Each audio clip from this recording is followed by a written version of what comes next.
Muy buenos días, bienvenidos a otro webinar con Meger. El día de hoy les traemos transformadores en el sistema de energía eólica, desafíos y oportunidades. Con mucho gusto les saluda Karen Becerril. Yo soy la gerente de marketing para el área de Latinoamérica. Mi correo lo pueden ver en pantalla por cualquier cosa que necesiten, acerca de nuestros eventos, cualquier pregunta que tengan. Y también pueden conectar conmigo en LinkedIn para estar ustedes al tanto de todas nuestras actividades. Bueno, antes de comenzar, vamos a compartirles la plataforma. Ustedes pueden enviarnos sus preguntas y al final de esta sesión vamos a dejar un espacio para tratar de contestar lo que más se pueda. Ustedes también van a recibir una copia de la grabación de esta sesión por si tienen que salir y también van a recibir un certificado de asistencia.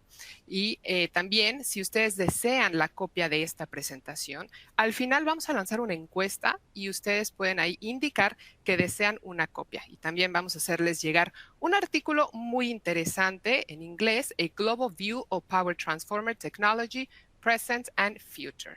Y bueno, con esto, entonces ahora sí, tengo el gusto de presentarles a nuestro disertante del día de hoy, doctor Diego Robalino, nuestro director global de industria para el área de transformadores. Y es un honor que esté aquí con él en vivo y en directo. Muy buenos días, doctor Diego. ¿Cómo estás?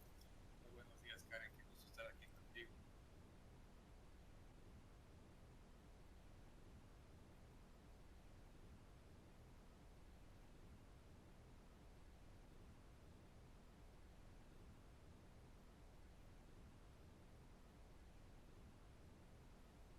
La industria de transformadores en el área justamente de los sistemas eólicos. Si me confirma, estamos bien con sonido. Ok, perfecto. Entonces tenemos una agenda interesante para el día de hoy. Vamos a dar el primer paso justamente viendo una vista genérica o una visión general sobre lo que son los transformadores en el sistema de energía eólica. Primero que nada, entendamos un poco lo que nos está diciendo la estadística a nivel energético mundial. Nosotros estamos comúnmente relacionados con la industria, con la energía. Eh, Voy a quitar mi cámara por el momento ahora para nosotros tener más ancho de banda. Así de esa manera no consumimos mucho y no se nos congela de pronto la pantalla. Y vuelvo y repito, entonces, hablando sobre la producción mundial de energía, nosotros vemos que estamos relacionados con una serie de combustibles que son fuente energética y hemos realmente explotado la naturaleza con combustibles sólidos, gas natural, petróleo, energía nuclear, y ahora estamos entrando con estas nuevas energías renovables, sistemas hidroeléctricos, eólicos, que realmente si nosotros nos ponemos a ver, esto no es lo nuevo, esto es realmente regresar un poco a donde estuvimos antes, ¿cierto? Y vamos a ver que teníamos lógicamente la energía del agua que ha sido utilizada por cientos de miles de años, tal vez, por mucho tiempo, energía eólica, molinos de viento en muchos lugares, no para tal vez la generación de energía, pero sí como energía mecánica para dar otro tipo de actividad. Pero vemos nosotros, como pueden ver ustedes en este cuadro, ¿sí? Eh, lo que se ha venido utilizando como energía a través de carbón sigue siendo la principal fuente de alimentación, lo que son energías fósiles. Y vemos el cambio de las energías renovables, cómo han venido desarrollándose y cuál es la proyección para el 2024. Sí, y esta información, como ustedes pueden ver en la presentación, tiene una liga aquí que ustedes pueden checar también. Y viene justamente sobre este Instituto de Energía que nos permite ver el reportes de las diferentes clases de energía que se están presentando a nivel mundial, cómo van cambiando, cómo van transformando. Y vemos la proyección que tenemos y vemos desde el 2014 la proyección es simplemente en crecimiento, ¿sí? Mientras que vemos en lo que son justamente las energías de fuentes fósiles que se mantienen tal vez estático, pero entendemos adicionalmente que el consumo energético sigue creciendo. Entonces, simplemente esto como una información general. Esta información viene a través de la Agencia Internacional de la Energía, ¿sí? O lo que es el IEA, ¿sí? Y de esa manera ustedes pueden también ingresar, informarse un poco más al respecto. Pero vemos que energía nuclear, energía de petróleo, energía de gas, todos esos combustibles siguen en proyección adicionalmente, ¿sí? Tal vez con los cambios que se han venido dando, con los cambios políticos que se están dando en Europa, la situación geopolítica a nivel mundial, se pensaba eliminar tal vez un poco la energía nuclear, pero por el momento sigue siendo una fuente de abastecimiento a nivel mundial. Y aparte de eso, e inclusive muchas de las plantas nucleares siguen renovando sus contratos operativos y siguen proporcionando la energía y realizando proyectos de comisionamiento y actualización. Entonces les decía yo, la energía eólica, primero entendamos un poco sobre esta energía eólica. Les decía, no es algo nuevo, nosotros hemos venido utilizando energía eólica por mucho tiempo. Si el ser humano ha estado relacionado con esto, con la fuerza del viento, desde que nos ponemos a pensar en las primeras barcas con velas que se estaban moviendo en el océano, ¿cierto? Eh, esta energía eólica es un producto limpio, ¿sí? Es sostenible y es rentable. La confiabilidad de los parques eólicos que nosotros vemos el día de hoy está determinada justamente por el estado del aislamiento de todos los activos en el sistema. Entonces, no es solamente que nosotros debemos pensar en lo que es la maquinaria rotativa, lo que es la turbina, sino tenemos cables, tenemos transformadores, tenemos interruptores, tenemos una serie de electrónica de potencia que está involucrada y todos ellos deben mantener un cierto estándar de calidad y control y mantenimiento. La eficiencia y control del parque eólico, como les decía, entonces ahora justamente este sistema de energía eólico necesita de un sistema electrónico justamente para la parte de control y control de la calidad de energía especialmente, ¿sí? El comportamiento, el rendimiento de las turbinas eólicas, la capacidad de control y la eficiencia. Pero recuerden que alguna vez estos molinos de viento fueron justamente principal fuente de energía. Esto es algo muy común, inclusive lo encontramos en las historias de Cervantes con el Quijote. Listo, entonces no le puedo dar clic al siguiente, se quedó ahí.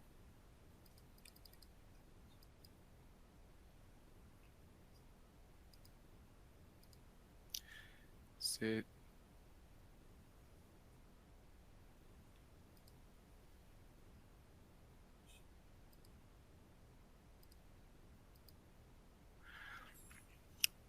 Perdón, tuvimos aquí una pequeña problemática técnica.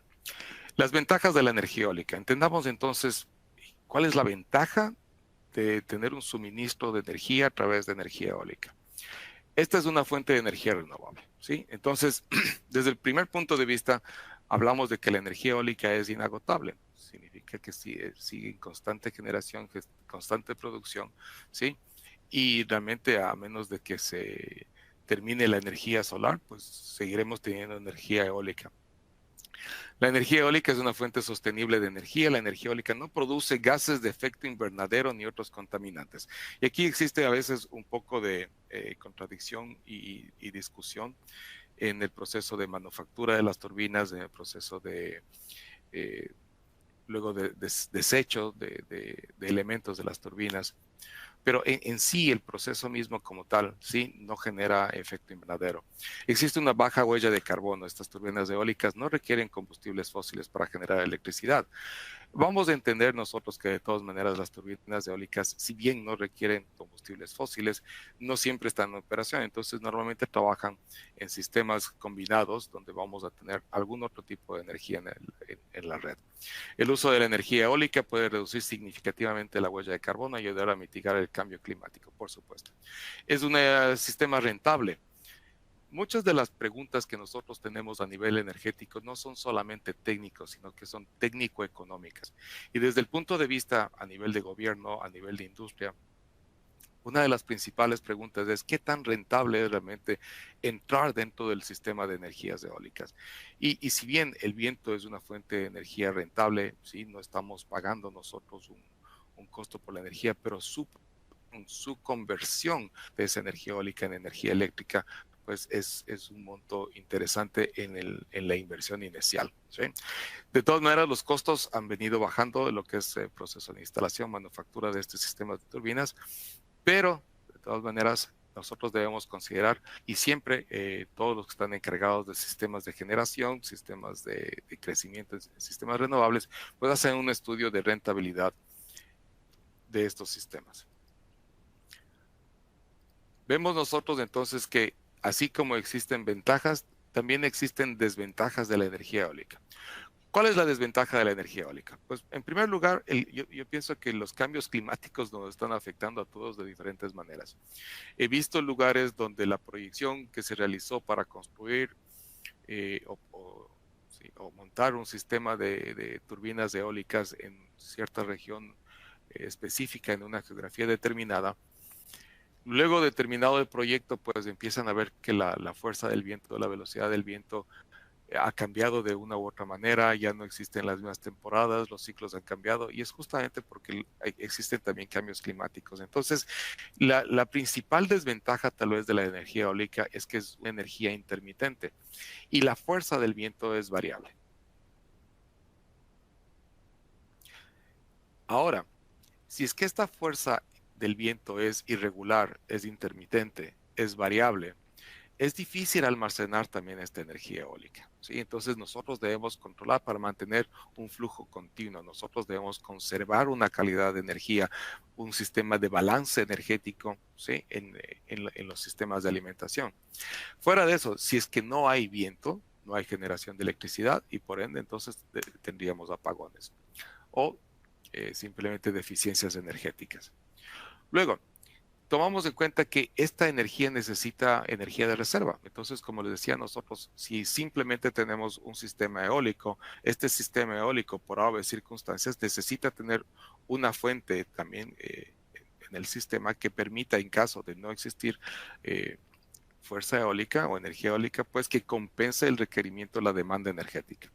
Por eso entonces esta energía eólica estará conectada tal vez con otra fuente, puede ser un sistema de gas natural, puede ser un sistema o puede ser un sistema de paneles solares. Mucho se está dando en este momento la combinación de sistemas en los cuales tenemos paneles fotovoltaicos, ¿sí? Sistemas solares y energía eólica.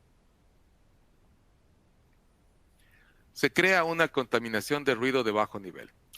Pues sí, realmente al tener un sistema que está en movimiento, el momento que tenemos la rotación de las turbinas, se genera un ruido de bajo nivel que puede afectar de alguna manera si es que alguien está muy cerca del área y lógicamente tiene un efecto de parpadeo visual. Pero fuera de eso, es un sistema muy amigable.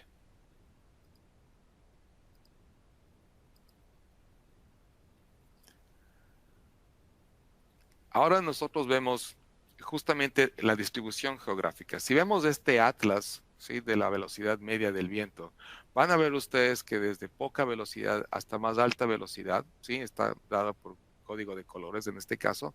Vemos que las zonas con baja influencia del viento están con este color celeste azulado y cuando tenemos alta influencia, velocidad y fuerza del viento, pues nosotros tenemos estas regiones en una coloración roja oscura. Nuevamente, este mapa mundi con el efecto de la velocidad media del viento lo pueden encontrar a través de esta liga.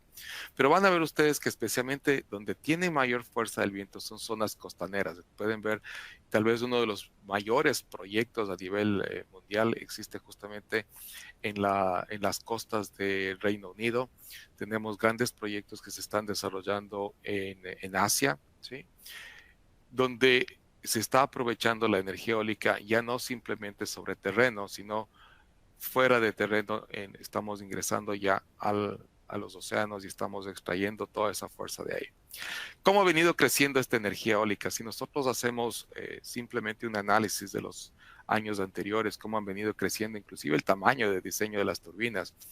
Se ha empezado con turbinas de instalación en superficie, ¿sí? En el terreno. Y ustedes ven que hasta el 2019 hablábamos de capacidad de turbinas de 2.5 megavatios, con un diámetro de rotor de 120 metros, una altura de torre de 89 metros.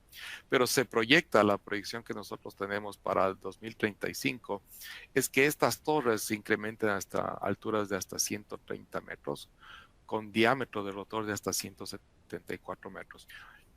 No sé si es que en algún momento alguno de ustedes ha visto cuando pasan los camiones cargando una de estas hélices. ¿Sí? Es increíble el tamaño de estas unidades.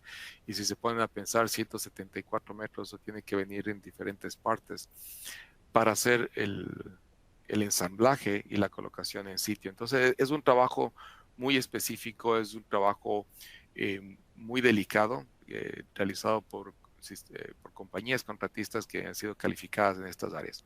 Pero si vemos nosotros, entonces, de lo que ha sido condiciones sobre terreno, ahora nos estamos moviendo a instalaciones, lo que se dice offshore, fuera de superficie. En este caso, nosotros vemos que hasta el 2019 nuevamente, ¿sí? Con esta información, se han instalado turbinas eólicas con capacidad de hasta 6 megavatios, con diámetro de rotor de 150 metros, altura de sobre los 100 metros. Y fíjense que la planificación a 2035 que se está viendo aquí, vamos a ver turbinas de inclusive mayor capacidad, hasta 17 megavatios, con diámetros de rotores de 250 metros. Entonces, este es realmente donde se está viendo una expansión muy interesante, pero imagínense la complicación de todos estos sistemas, porque no es solamente la instalación como tal, sino mantenimiento de estas instalaciones. Nosotros estamos viendo este crecimiento y las características del 2035 con torres que ya estén sobre cerca de los o por encima de los 100 metros de altura, pues el trabajo en altura, el mantenimiento de lo que esté en el cabezal de las turbinas. Y si es que vemos la proyección, por ejemplo, de las instalaciones offshore, ahora tendremos nosotros instalaciones con pilotaje sobre terreno, ¿sí? Instalaciones que están con estructura bajo fondo, pero ya a futuro, cuando la distancia con respecto al piso sea superior a los 100 metros o cerca de los 100 metros, pues lo que se está trabajando y lo que se está viendo ahora es el diseño de estas nuevas estructuras marítimas flotantes. Entonces, imagínense ustedes todo el desarrollo tecnológico que existe desde el punto de vista eléctrico, mecánico, ingeniería civil, para poder dar de la fortaleza, la estabilidad, la continuidad de la operación de esto. Y mucho se está trabajando adicionalmente, no solamente en el área de la parte mecánica de las turbinas, cuanto en el área, por ejemplo, de la parte de transmisión de la energía, los cables que se están instalando. Realmente son proyectos macro, ¿sí? Y de un interés técnico a nivel global. Entonces, hay mucha información.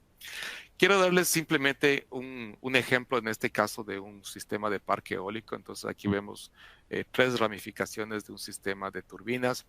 Cada una de estas turbinas, como ustedes pueden ver, entonces tenemos acá el generador principal, ¿sí? Luego nosotros contamos la alimentación normalmente desde la turbina hacia el transformador va a venir en baja tensión, sea 690 voltios, 460 voltios, y de ahí se eleva la tensión, ¿sí? Entonces es un transformador elevador que nos va a llevar la tensión típicamente a un sistema cercano a 34.5 kV.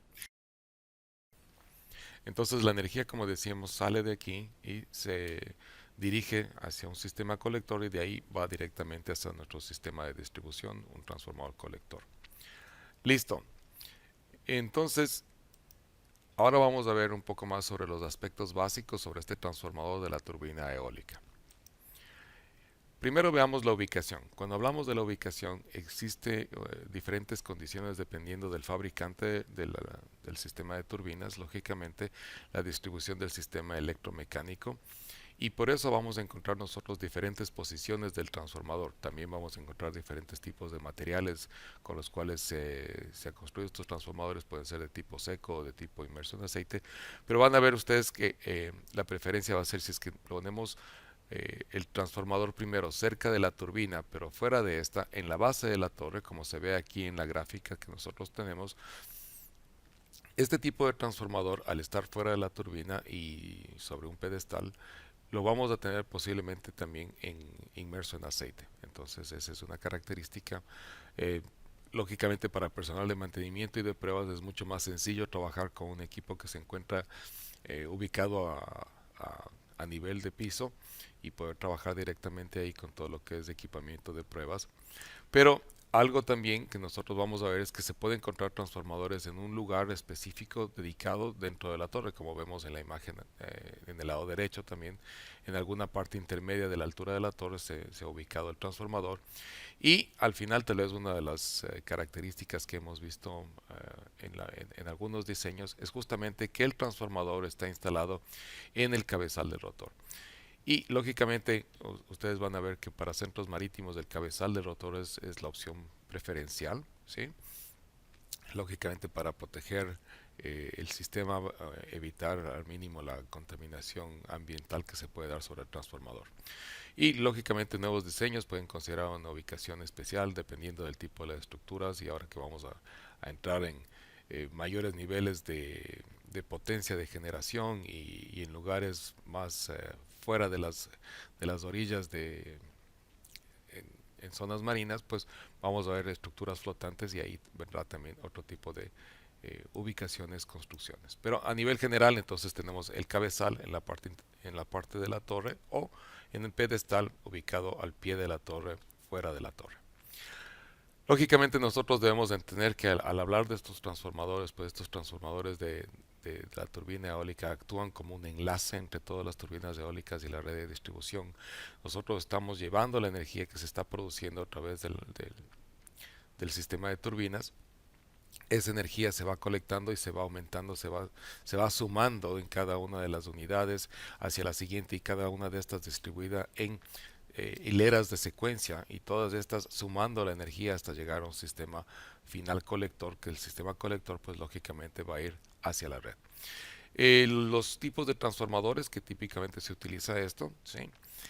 Vamos a ver que la parte de generación es en baja tensión, 690 o 460 voltios típicamente, y de ahí se eleva la tensión para aproximadamente 34, 5 kV o 33 kV dependiendo del tipo de diseño.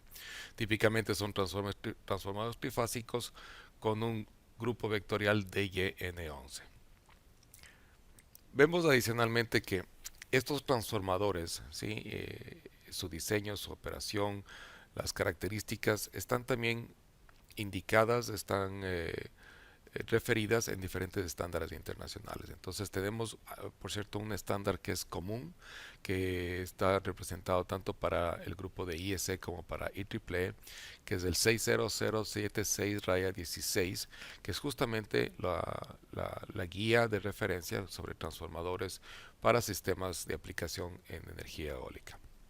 Entonces tomen en cuenta esas referencias, porque son documentos técnicos que les permiten a ustedes evaluar de mejor manera cada una de las condiciones y entender mejor la operación de estos sistemas. Hablamos entonces, vamos a entrar a hablar sobre los desafíos operativos que encontramos con la utilización de estos transformadores en las turbinas eólicas. Primero que nada, lógicamente debemos entender que las condiciones de funcionamiento normal de un transformador, de una turbina eólica, se enfrenta a una serie de problemas o de condiciones específicas. En este caso vamos a tener estrés de tipo eléctrico, mecánico y también químico por efectos de corrosión. Si hablamos del tipo de estrés eléctrico, vamos a encontrar que este es un sistema en el cual el ciclo de carga es variable por la electrónica de potencia, por la variación de velocidad de las turbinas, por la variación de la fuerza del viento, que no es un sistema constante. Entonces vamos a tener en esta electrónica que se genera una serie de armónicos. Vamos a ver que esta inestabilidad, digamos, en la fuente de la energía puede generarnos también sobreintensidades o sobretensiones momentáneas y por conmutación. Como en cualquier sistema podemos tener una corriente de falla y lógicamente, como hablábamos, variaciones de tensión. A nivel mecánico, pues imaginémonos que en este momento estamos realmente convirtiendo energía mecánica en energía eléctrica, sí, el movimiento, la fuerza del viento, el impacto, las vibraciones, el sistema de enfriamiento, fallas que se pueden dar por aislamiento, problemas relacionados con el dimensionamiento, son importantes para ser tomados en cuenta.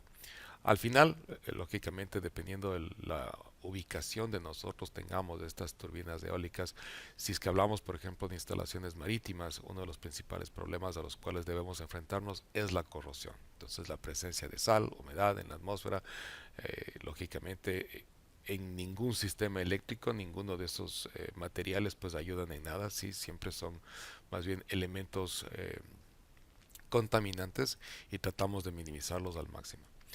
Tomen en cuenta que casi todas las turbinas que se han implementado después del 2003 están siendo controladas con sistemas electrónicos de alimentación a través de convertidores. Entonces nosotros tenemos un sistema en el cual estamos haciendo conversiones AC-DC o DC-AC, y para nosotros poder mantener justamente esa constante de velocidad, constante de generación, tratar de mantener los mejores niveles de tensión lo más constante posible, los niveles de frecuencia, que no exista variación de frecuencia. Entonces trabajamos con todo este sistema de electrónica de potencia que nos ayuda a mantener el sistema de una manera estable, que la calidad de energía sea lo que se requiere para poder seguir transmitiendo al resto del sistema de distribución. Los transformadores de distribución convencionales, tomen en cuenta esto, no siempre pueden actuar como transformadores en turbinas eólicas. Justamente parte del trabajo que se está viendo y el efecto de estos armónicos, entonces muchos fabricantes hoy en día están viendo diferentes tipos de diseños en los cuales podamos implementar cosas como pantallas electrostáticas, como una mejor aprovechamiento de la energía y minimización de efectos que tenemos nosotros por armónicos. Justamente estas han sido causas para tener sobrecalentamientos o aumento en la generación de gases, por ejemplo, en transformadores inmersos en aceite. Que estos transformadores que se han instalado, si es que no han tenido el diseño correcto, van a producir una gasificación adicional, van a producir características térmicas y de pronto lo que vamos a tener es una degradación y un envejecimiento acelerado de este tipo de transformadores. Lo otro que vamos a ver nosotros es que en estos sistemas justamente el aislamiento es un diseño especial. El sistema de aislamiento es crítico. Acuérdense ustedes que cuando hablamos del sistema de aislamiento de un transformador, pues el aislamiento es el que determina la vida útil del transformador. Ahora, hemos visto nosotros en los sistemas que se utilizan transformadores secos, se utilizan transformadores inmersos en aceite, y hay algunos que están utilizando también transformadores inmersos en ésteres naturales. Entonces tenemos ahora fluidos alternativos que están siendo también utilizados. Una de las cosas que ha sido característica, por ejemplo, es que estos transitorios rápidos de los convertidores que se han presentado generan también descargas parciales. Entonces, nosotros podemos verificar si la tensión de inicio de la descarga parcial, la tensión de extensión de esta descarga parcial, que van a ser ahora menores tiempos, ¿sí? Y van a empezar a producirse de una manera impulsiva, y van a empezar a generar degradación en los sistemas dieléctricos de sólidos, justamente de estos transformadores. Hablamos sobre el ciclo térmico, ¿sí? Entonces, al tener nosotros una carga variable, significa que nuestro transformador se va a encontrar con ciclos térmicos variables de igual manera. Este ciclo térmico, ¿sí?, está reflejado en cada uno de los rebanados, está reflejado en la estratificación, los sellos, las puntas. Nosotros vamos a ver que esto justamente permite que se absorba gas nitrógeno en el aceite eléctrico caliente, y a fin de eso, este ciclo térmico también acelera el desgaste de las conexiones eléctricas internas y externas. Entonces, es importante que nosotros tengamos una clara visión sobre el sistema de enfriamiento que se está aplicando a estos transformadores, dónde está ubicado, cómo está funcionando, qué sistema de enfriamiento estamos utilizando, y dependiendo lógicamente del tipo de construcción de transformador que nosotros tengamos en nuestras facilidades. Vamos a ver que el ciclo de operación no es constante, ¿sí? Entonces, como podemos ver en esta imagen, sí tenemos el ciclo térmico, el ciclo de carga, ¿sí?, de diferentes unidades, y ustedes van a ver que cada una maneja ciclos totalmente distintos, y esto puede ser cuestión de diferentes épocas del año, diferentes cargas, diferentes ciclos de generación, a la fuerza del viento puede que haya cambiado, lo que quiera que esto fuera. Entonces, tomen en consideración que lógicamente esto es variable, ¿sí? Es intermitente la fuerza del viento en los sistemas de generación. Por lo tanto, los ciclos tienen fluctuaciones. Al tener fluctuaciones de este tipo, lógicamente nos encontramos también con fluctuaciones de tensión. Y esto es importante que nosotros podamos mantener lo más constante justamente el balance energético y el balance de tensión. Una tensión constante nos permite mantener un suministro constante en el sistema, y a la final tomen en cuenta que este es un grupo de transformadores, un grupo de generadores, sí, que están transfiriendo la energía hacia un colector final. Entonces buscamos un balance energético y vemos nosotros las diferentes referencias que tenemos, donde normalmente se requiere una capacidad de sobretensión del 5% para que el transformador elevador de la turbina eólica absorba cualquier exceso de velocidad del generador. Entonces, estas son pautas que ustedes deben considerar el momento de hacer especificaciones con respecto a transformadores que se utilicen en un sistema de parque eólico. ¿Eh? Los estándares del transformador requieren una capacidad de sobretensión continua del 10%. ¿Sí? El transformador para la turbina eólica está diseñado para adaptarse a la salida del generador sin dimensionamiento de la sobrecarga y debe funcionar sin capacidad adicional. Entonces, una falla monofásica o bifásica a tierra causa un estrés en tensión en el transformador, es decir, las mismas situaciones que se pueden presentar en un transformador en operación, este mismo tipo de fallas monofásicas, fase tierra, bifásicas, cualquier que esto fuere, van también a presentarse en sistemas eólicos. Y lógicamente, al estar a una altura de 100 metros o más a futuro, pues están con una mayor exposición a lo que son relámpagos. Y estamos hablando de descargas de alta energía. Esto lógicamente aumenta la exposición del transformador a tormentas, relámpagos. La mayoría justamente trabajan con sistemas de protección de puesta a tierra y para rayos, sí, para manejar sobre intensidad de corriente específicamente diseñada. Entonces, tomen en cuenta algo muy importante también, es poder nosotros contar con un sistema de medición, de mantenimiento del sistema de puesta a tierra. Muy, muy importante para la seguridad y la operación confiable del sistema de generación eólica. Vamos a hablar entonces del transformador de la turbina eólica, cuáles son las oportunidades de mantenimiento y un poco sobre las pruebas. Algo que es para mí muy interesante es poder llevar a cabo una rutina de pruebas que realmente refleje la característica de nuestro sistema electromecánico y nuestro sistema dieléctrico de transformador. Lo primero que vamos a hacer simplemente es seguridad. ¿Sí? Siempre lo primero es tener un ambiente seguro, realizar todas las normativas y el procedimiento de seguridad, que esté implementado bajo regulaciones, sean estatales, regionales o por la entidad operadora. ¿Sí? El dueño de casa tiene que poner las reglas de trabajo en su sitio de trabajo. Luego, empezamos nosotros con una inspección visual. Siempre es importante que nosotros verifiquemos qué es lo que está alrededor, si existe algún sistema que pueda estar energizado, algún equipo que esté operando, si existe alguna muestra de, qué sé yo, una fuga de aceite, lo que quiera que esto fuere, deformaciones en el transformador, alguna característica tal vez de oxidación que se pueda ver en la parte exterior del transformador. Es importante que se haga primero una inspección visual. Luego, entonces, asegurarse de seguir todas las normas de seguridad, como ya habíamos hablado, asegurarse de que el transformador esté completamente aislado. Y una de las preguntas siempre antes de hacer pruebas es la razón de la prueba. Si es que es simplemente una prueba de rutina o se ha presentado una falla dentro del transformador. Cuando hablamos de una prueba de rutina y que la unidad simplemente salió de operación mediante un procedimiento seguro, entonces lo inicial nosotros debemos tomar en cuenta que justamente ese proceso de switcheo, de apertura de interruptores, genera un remanente posiblemente magnético en DC que nosotros debemos eliminar. Entonces, como sugerencia se da que al inicio de todo el procedimiento de pruebas se realice un proceso de desmagnetización. ¿Sí?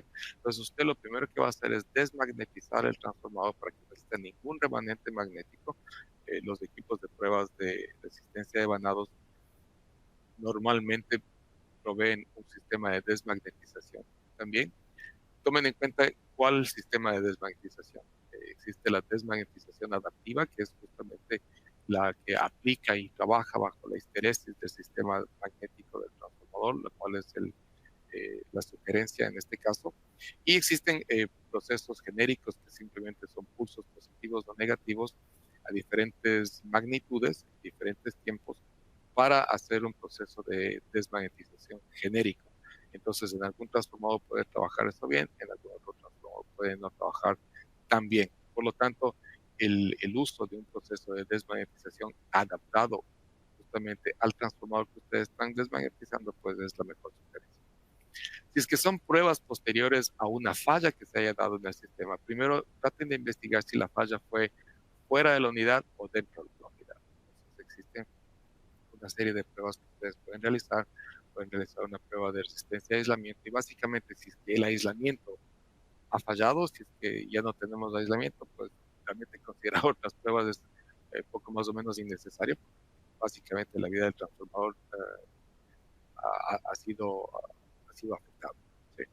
Y luego, algo que es interesante también es, por ejemplo, así como pueden realizar pruebas de aislamiento en DC, en corriente directa, que es de la prueba de resistencia de aislamiento, pueden realizar también hacer las pruebas de tip-up o de elevación de tensión para factor de potencia. Vemos nosotros que al realizar, luego de esto en el proceso de prueba, se realiza primero las pruebas de corriente alterna y luego terminamos con pruebas de corriente. ¿Sí?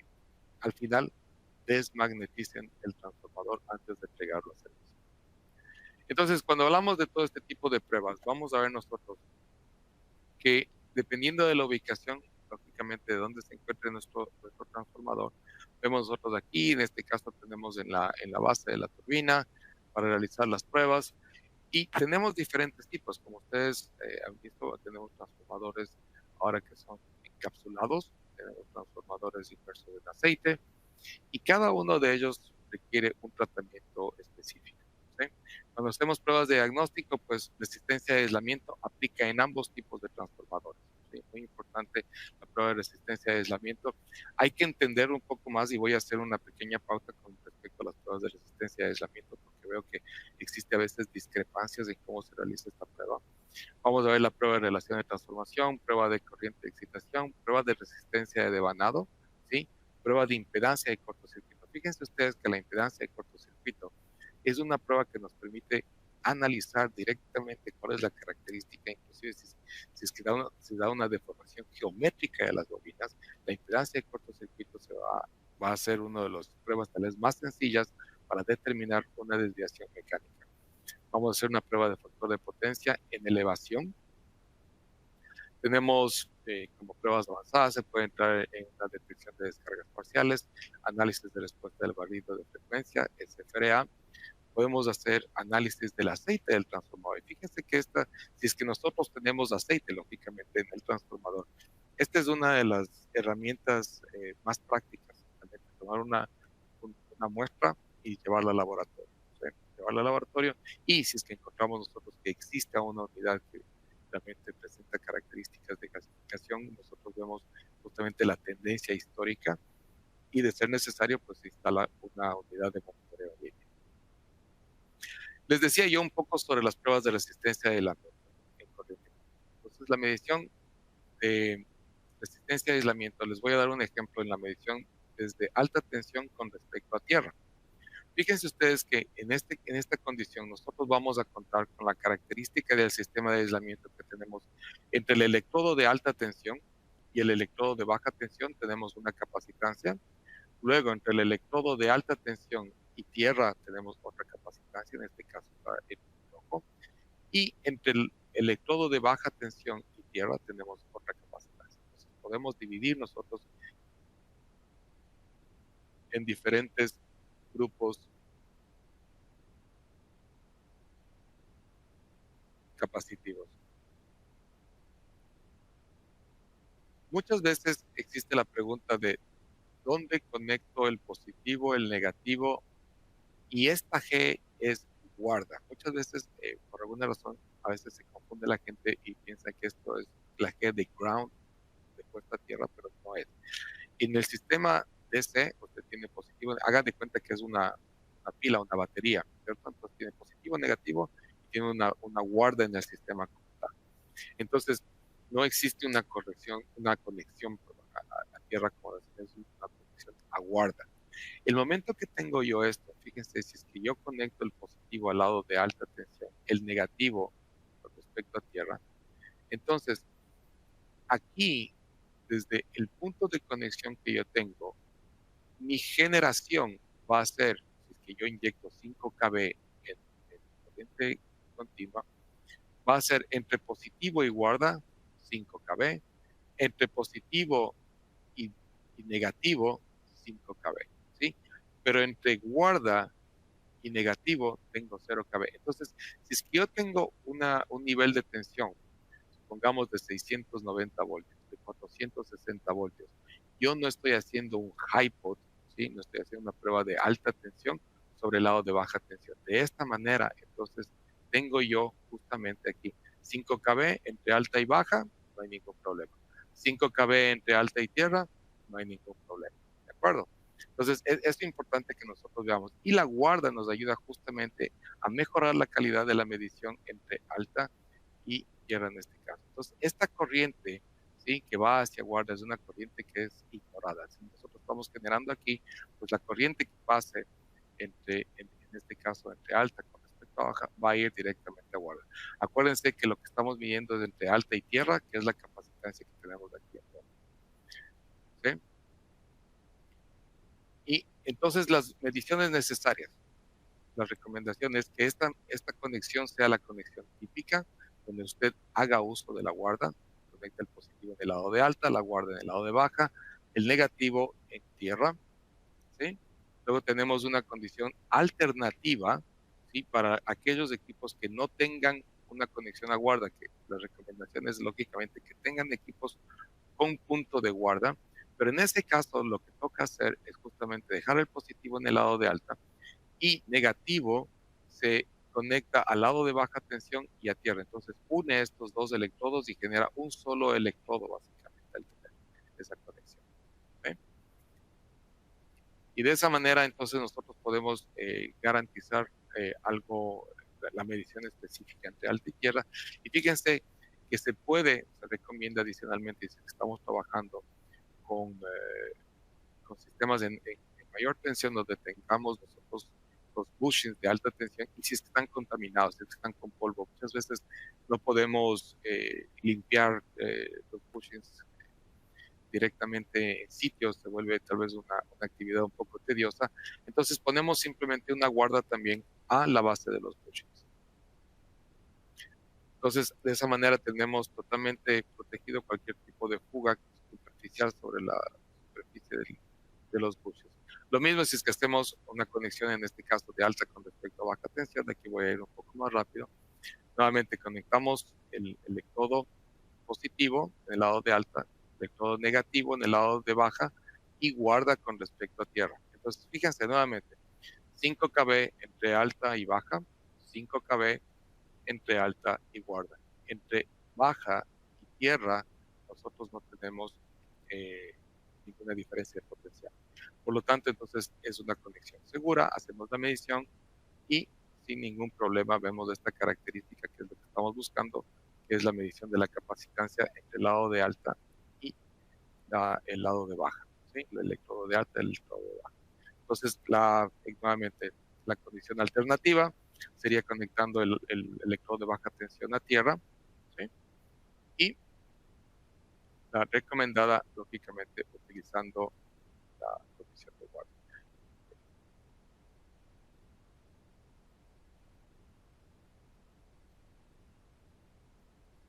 Tenemos entonces eso que fue alta con respecto a baja tensión, recomendado, y baja tensión con respecto a tierra. Si ustedes se fijan acá, entonces ahora, si yo conozco que la tensión es, por ejemplo, 690 voltios, yo no voy a exceder más allá de 1 kilovoltio para realizar la prueba, ¿cierto? Entonces, ahora inyecto desde el lado de baja tensión, iría mi positivo, negativo iría a la conexión de punto a tierra, guarda se pondría en el electrodo de alta tensión, ¿sí? Y de esa manera, por ejemplo, aquí tengo 500 voltios entre el lado de baja y el lado de alta, no hay ningún problema. 500 voltios entre el lado de baja y tierra, sin ningún problema.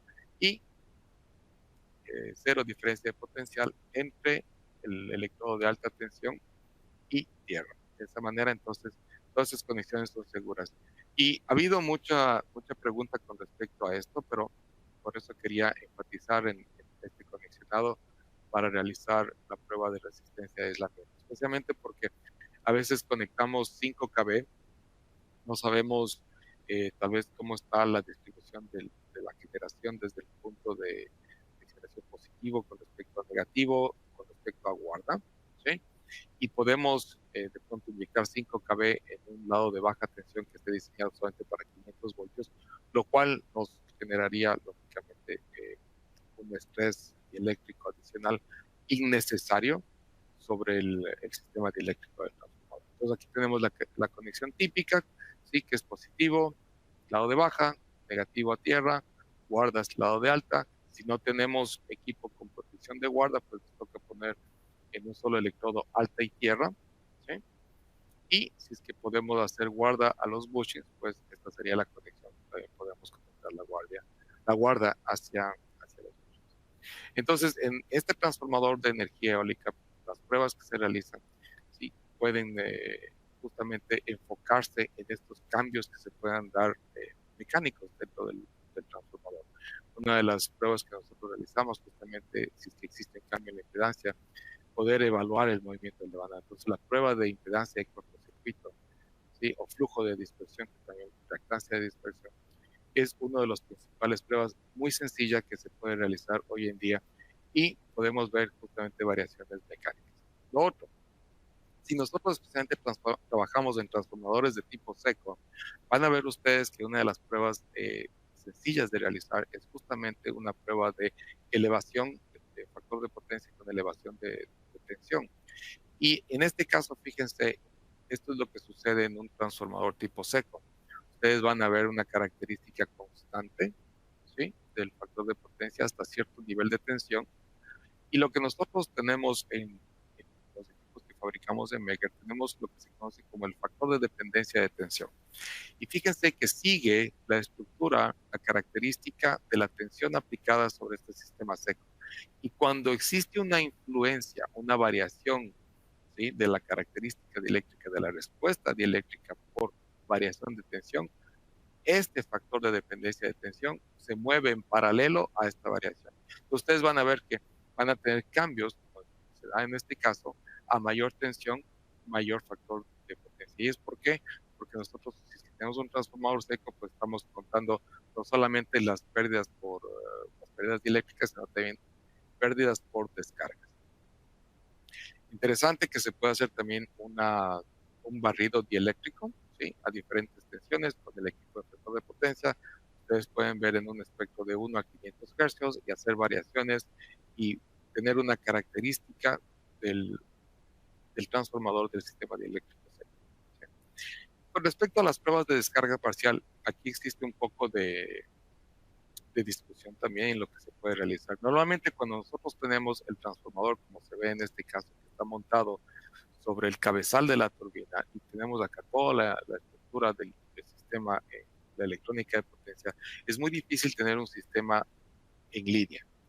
Entonces, la mayoría de las pruebas que se realizan para sistemas eólicos son fuera de línea y lo que se utiliza pues son justamente un sistema de adaptadores.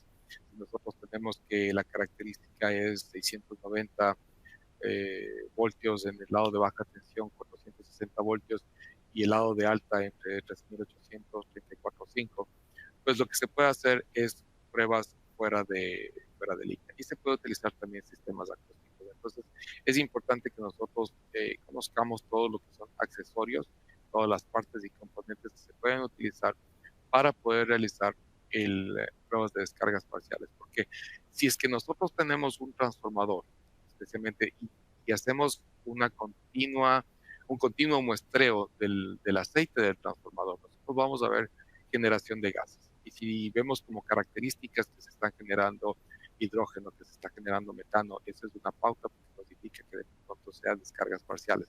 Entonces, una vez que hemos tenido la primera información de que están presentando descargas parciales, el siguiente paso es identificar y localizar dónde está esa falla. ¿Sí?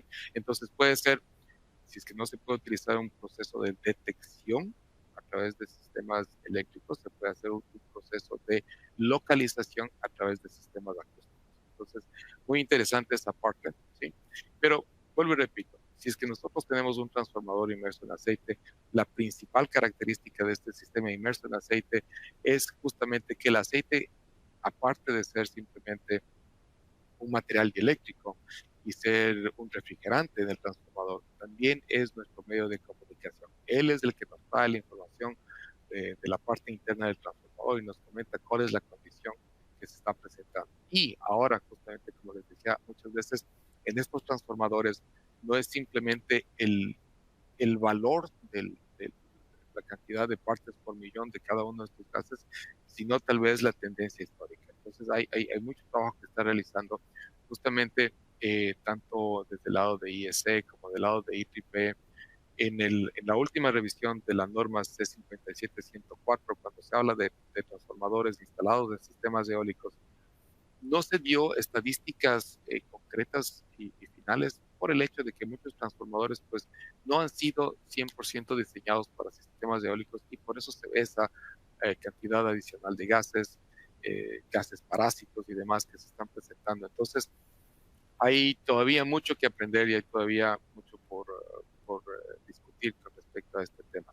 Se nos está acabando el tiempo y con las pequeñas interrupciones que hemos tenido voy a tratar de apurar un poco lo que tenemos ahora, pero tomemos en cuenta cuáles son las razones para la generación de gases armónicos, ciclos de carga variable, mantenimiento de la conexión entre falla pasante, sobreintensidades por conmutación y sobretensiones momentáneas, ruptura o desaliminación del núcleo, delaminación del núcleo, defecto térmico de alta temperatura. Entonces, todos ellos nos pueden llevar a generación de gases. Y esa es la parte tan interesante que tenemos nosotros con respecto al estudio de gases disueltos en el aceite, que si proviene del aceite, en su mayoría vamos a encontrar que es respecto al hidrógeno, metano, etano, etileno, acetileno. Y si es que es descomposición del papel, pues tenemos los carbonos, monóxido de carbono, dióxido de carbono. Y interesante también que ustedes vean que si nosotros estamos viendo el hidrógeno empieza desde descargas de baja energía hasta descargas de muy alta energía. Entonces, con hidrógeno, y es uno de los principales indicadores de descargas parciales, vamos a tener todo el rango completo y por eso que muchos monitores, especialmente a inicios de lo que fue toda la generación de estos sistemas de monitoreo de gases disueltos, muchas compañías trabajan solamente con un gas de monitoreo que ha sido el hidrógeno. Pero fíjense ustedes si nosotros podemos combinar ahora todo este espectro vuelvo y repito, descargas de baja energía con el hidrógeno hasta descargas de alta energía con el acetileno. Entonces, tener estos dos elementos nos funciona perfectamente para tener una guía clara sobre lo que está sucediendo dentro del transformador y poder generar un seteo, una configuración de alarmas prácticas, ¿sí? Para cada uno de los casos. Entonces, luego cuando hablamos de análisis, ya para el análisis nosotros debemos contar por lo menos con 3 gases para hacer el análisis del triángulo de Duval, ¿cierto? Entonces, empezamos con diferentes tipos de análisis, existen diferentes mecanismos, existen gases específicos, existen relaciones entre gases que se analizan. Esa es la parte interesante, ¿sí? Y todo requiere no solamente de un sistema experto para hacer la medición, sino también la interpretación de esos resultados, ¿sí? Podemos ver entonces en los sistemas de monitoreo que vamos a tener sistemas de 1 o 2 gases, tenemos sensores de hidrógeno o acetileno o ambos, ¿sí? Que se utilizan como sistema de advertencia y alarma. Varios gases, de hasta 9 gases, incluso 12 gases, se incluye oxígeno, nitrógeno, y ahora estamos entrando con sistemas de propano y demás que están siendo utilizados, combinación de gases, entonces se puede ver justamente esta advertencia de la falla temprana. ¿Qué queremos nosotros obtener con estos sistemas? Justamente tener un conocimiento claro sobre la salud del transformador, ¿sí? Existen sistemas que nos permiten justamente esta comunicación, adquisición de datos. Vamos a ver la criticidad del transformador que estamos utilizando. Muchas veces no es el tamaño, es el servicio que presenta. Si nosotros tenemos un transformador, qué sé yo, de 10 MVA, pero es la alimentación para un hospital, ese transformador es crítico, ¿cierto? Entonces, todo eso se relaciona, ¿sí? La importancia de la salud del sistema de comunicación al costo de un sistema de monitoreo. ¿Cuáles son las oportunidades con respecto al diseño? Entonces, se debe considerar importante, ¿cuál es el perfil de carga? Un perfil de carga realista que nosotros podamos entregar a nuestros fabricantes. ¿Cuál es la expectativa de armónicos, de cargas no sinusitales? El tipo de material que nosotros estamos utilizando como aislante. Ahora estamos trabajando con sistemas de alta temperatura, entonces ustedes pueden encontrar transformadores que estén construidos con material aislante de alta temperatura, con fluidos alternativos que nos permiten trabajar a más altas temperaturas. Puede ser un sistema seco, puede ser un sistema encapsulado, puede ser un sistema de inmersión de aceite. Todo eso tienen que definirlo, tienen que ver cuál es la característica primordial y el costo que vaya relacionado a eso. El mantenimiento de conexión en caso de una caída de baja tensión, sobre intensidades por computación, el uso de materiales ecológicos, decíamos ahora, el uso de ésteres naturales, sintéticos, aislamiento sólido de alta temperatura, los dispositivos que se estén utilizando. Entonces, queremos ver un perfil térmico de carga, queremos ver los gases disueltos, queremos ver tal vez descargas parciales, pero vuelvo y repito, descargas parciales tal vez más factible cuando tenemos un transformador a piso. Entonces, hay que ver justamente el ruido que se produce por el sistema eléctrico como tal, ¿sí? La electrónica de potencia de estos transformadores. Interesante entonces que se familiaricen con lo que son fluidos alternativos, natural, sintéticos. Todas estas nuevas tecnologías son interesantes, son importantes que nosotros las vayamos conociendo. Y aparte de esto, algo que siempre tratamos de promover nosotros es las referencias técnicas. En este caso, SIGRE, en esta referencia, el técnico 771, nos ayuda con los avances de la interpretación de gases disueltos, un documento muy interesante, y sistemas de monitoreo en la referencia 783. Importante justamente la portabilidad y la movilidad. Entonces, si nosotros tenemos un sistema de mantenimiento y tenemos una serie de turbinas eólicas de nuestro sistema, lo más sencillo es tener un sistema directamente preparado para que sea portátil, no estemos descargando, desmontando a cada momento nuestros equipos y podamos simplemente dirigirnos al sitio, realizar las pruebas que sean necesarias con confiabilidad y seguridad. Conclusiones en este punto. Estamos llegando justamente a la hora definitiva. Lo primero, hoy en día la energía eólica es una fuente de energía de rápido crecimiento. Si ustedes van a ver las estadísticas, les invito a que vean los sitios web, en las ligas que se han provisto dentro de esta presentación. Energía es un requerimiento que crece todos los días. Si queremos minimizar el consumo de energías fósiles, pues estamos entrando en energías eólicas, solares, diferentes tipos de recursos eléctricos. Fíjense en la parte eólica cómo está creciendo, proyectos a nivel mundial, ¿sí? Involucra la eficiencia energética, el costo total de la propiedad, el funcionamiento confiable. Entonces, estamos a la par, estamos desarrollando estas tecnologías y estamos mejorando los procedimientos de pruebas, estamos mejorando los equipos de pruebas, la portabilidad de estos equipos para que sean asequibles al usuario final. La intermitencia de energía eólica es evidente y es inevitable. Entonces, debemos implementar consideraciones de diseño sólidas para eso, tomar esto en cuenta. Oportunidades en línea, pues lógicamente perfiles térmicos de carga, DGA, ¿sí?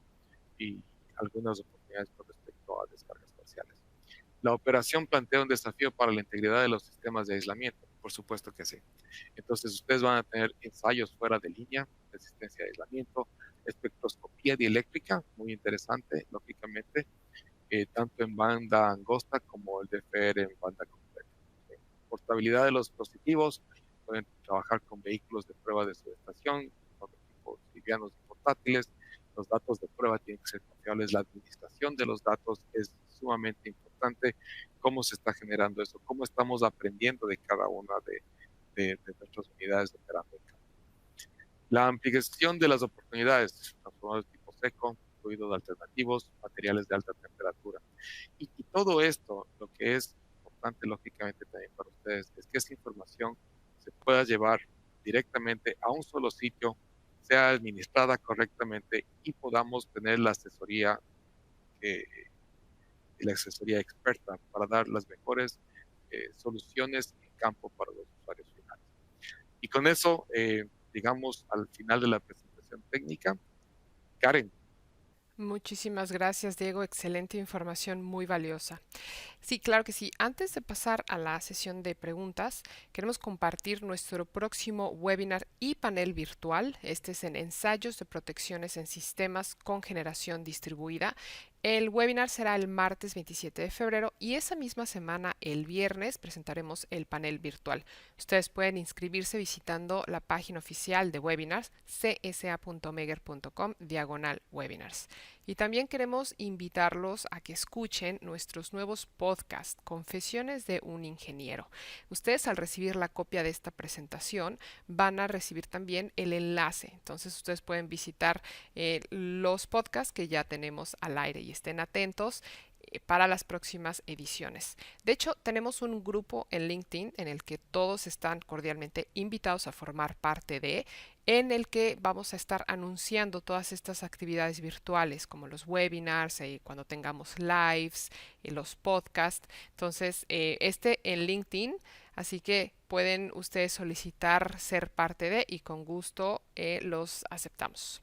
También tenemos los casos de estudio, estos casos técnicos muy informativos. También los pueden descargar directamente desde la página. El enlace también va a estar incluido en la presentación. Y para aquellos interesados en aprender un poquito más de las pruebas de un hercio, tenemos nuestro micrositio oficial en el cual pueden ustedes encontrar también mucha información y las soluciones de Megger que ofrecen sobre esta prueba. Y bueno, ahora sí, vamos a pasar a la sesión de preguntas. También pueden ver en pantalla en dónde nos pueden encontrar en redes sociales. Estamos como Megger Latam. Si ustedes quieren también compartir fotos en campo para que nosotros publiquemos, con muchísimo gusto nos pueden mandar mensaje. Estamos en Facebook, Instagram y bueno, también tenemos nuestro canal de videos en YouTube. Bien, empezamos con la primera pregunta muy interesante. Es de parte de Luis Pérez de la Universidad Nacional del Centro del Perú. Y él nos comenta que es miembro directivo de la rama estudiantil del Instituto de Ingenieros Eléctricos y Electrónicos de la IEEE y se pregunta si con su apoyo podríamos realizar este tipo de actividades para estudiantes, egresados y docentes. La IEEE se encargará de organizar todo y solo pediríamos que nos apoyen con un ponente. Claro que sí, Luis, desde ya te comento que sí y bueno, le cedo la palabra a Diego para que te comente más. Ok, muchas gracias primero por conectarse con nosotros y estar en el sistema. Somos miembros de la IEEE, del Instituto de Eléctrica y Electrónica de Ingenieros. Hemos participado ya en algunos eventos a nivel internacional y con mucho gusto una de las cosas que nosotros tratamos de fomentar es ese apoyo a las instituciones educativas. A través de Karen, lo que vamos a hacer es, lo vamos a poner en contacto con la persona que representa a Megger en Perú para que podamos organizar algún tipo de eventos como estos. Por supuesto, sí, y esto va no solamente para Perú, sino para toda Latinoamérica.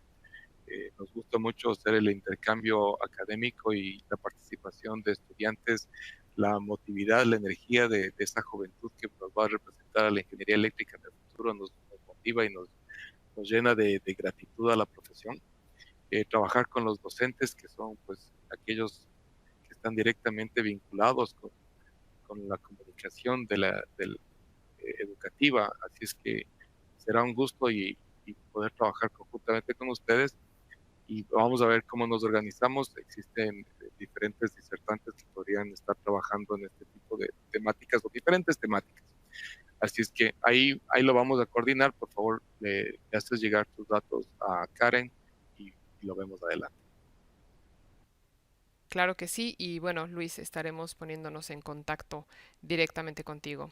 Bien, la segunda pregunta dice, ¿cómo se realiza la desmagnetización?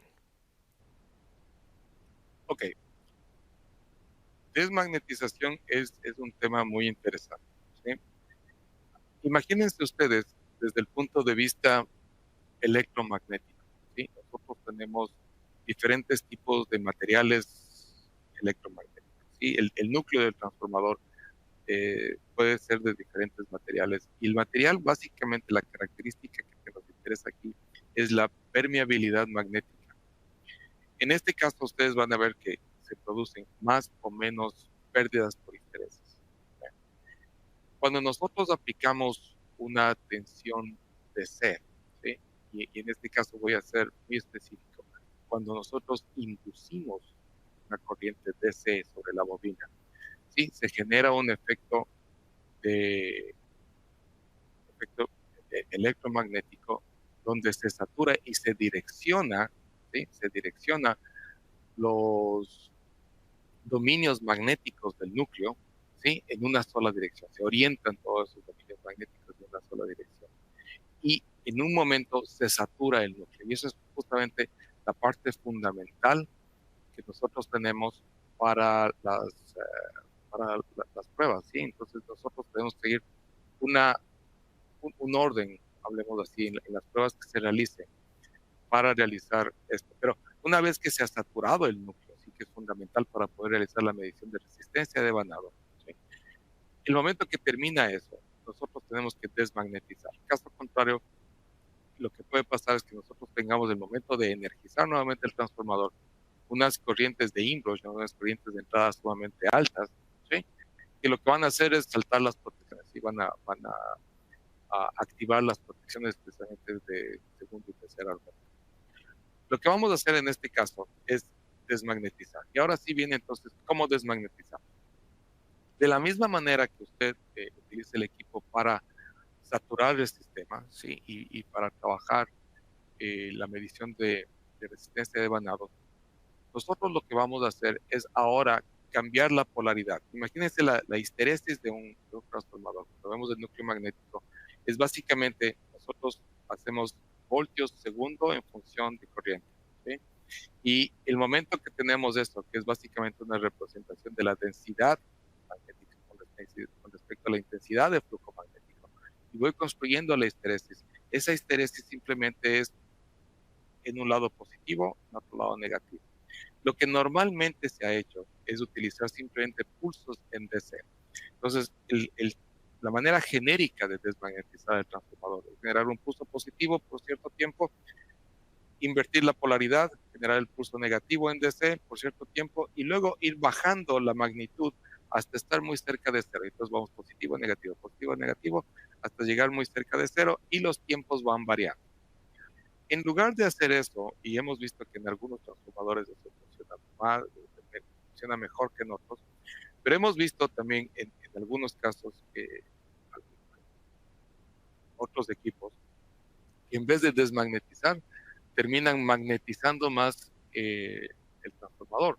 Entonces, esta desmagnetización adaptada o aplicada específicamente al transformador que se está desmagnetizando, lo que permite es básicamente dimensionar, ¿sí? Ese residual magnético que está en el núcleo. Y va básicamente aplicando justamente esta variación de voltaje, tiempo, corriente, ¿sí? En DC vamos a crecer, vamos a ver la cresta superior de la histeresis, luego cambiamos de polaridad, buscamos la cresta inferior. Y una vez que tenemos determinado esto, entonces el sistema se configura para entrar en un punto que sea cero remanente magnético, cero coercividad. ¿Sí? Entonces, ese es el proceso. Y nosotros tenemos alguna presentación también al respecto sobre desmagnetización. Tenemos un documento que se publicó, un artículo en Concapan hace algunos años. Así es que si es que tiene interés en esta temática, pues le invito a que nuevamente en los comentarios que tenemos al final, pues le indique a Karen que le gustaría tener esa información. Excelente. Bueno, muchísimas gracias, Diego, y muchísimas gracias también a la audiencia por haber estado en una sesión más con nosotros. Al final de esta sesión se va a lanzar la encuesta en donde preguntamos si usted desea recibir la copia de esta presentación. En esa presentación van a venir los enlaces de los documentos que mencionó el doctor Diego y también si tienen algún otro tema que deseen escuchar de parte de nosotros, nos pueden escribir csawebinars@meger.com. Y bueno, ya saben, tienen una cita el próximo 27 de febrero. Y bueno, con esto les deseo un excelente resto de este día y nos vemos hasta la próxima. Y ahora sí, voy a cerrar la sesión.